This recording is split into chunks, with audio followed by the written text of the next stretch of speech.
Time now for Perspective. Last month, a team of global experts published the results of their 3-year study into the world's food system. They say that billions of people are now either malnourished or overweight because of a broken system, which is also having a serious impact on our planet's welfare. For more, we can bring in today's guest, Professor Tim Benton, a member of the InterAcademy Partnership, who put this report together. Thank you very much for being with us here on France 24. Now, you say the global food system is broken, but just how broken is it?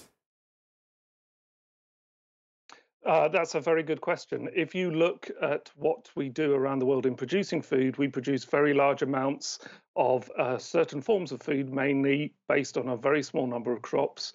It leads to excessive amounts of food waste. It has very big impacts on our global climate.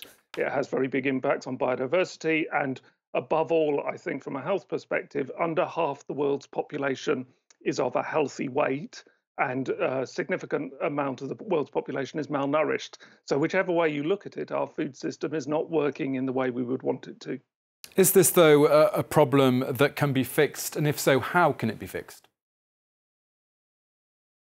I think it can be fixed. We have a food system that is ultimately very wasteful because we produce a large amount of the wrong sorts of food, which we overeat and we throw away. If we produced smaller amounts but better food, more nutritious food, more fruits and vegetables, less cereals, if we ate a little less meat, it would reduce a whole lot of land pressure. It would reduce the driving force on greenhouse gas emissions and therefore the climate change impacts that the food system is creating.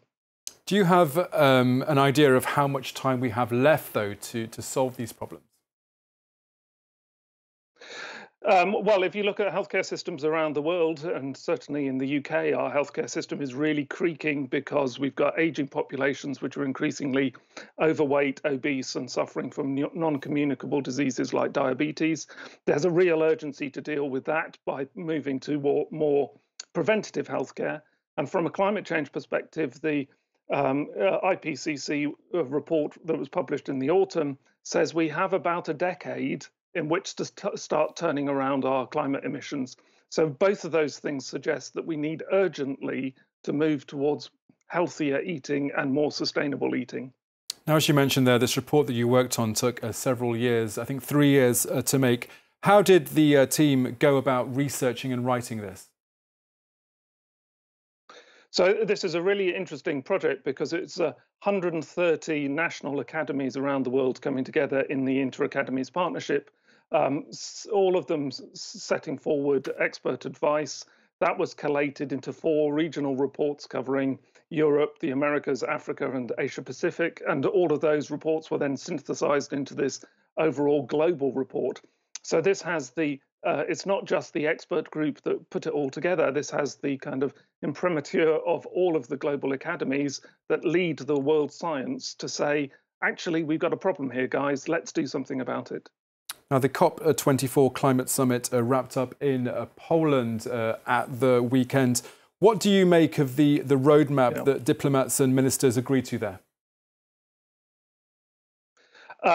It's a good start, but it's too little. I think the 1.5 degree report coming out of the Paris Climate Agreement says we need urgent action. We have now got action and a roadmap for action, but it's not enough.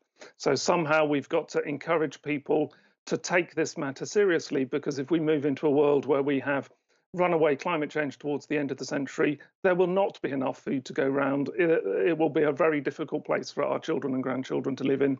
So we have to start making this an urgent matter for public debate and political debate. And finally, if you were to carry out this same study, this same 3 years of work in, say, 10 or 20 years' time, what would you be hoping to see? I would be hoping to see the world has moved towards eating a healthier diet. We have less pressure on health systems from obesity and non-communicable diseases. And above all, we are changing our diets to reduce our greenhouse gas emissions and protect biodiversity and soils and improve air quality and improve water quality and actually make our food system good at delivering healthy diets in a sustainable way.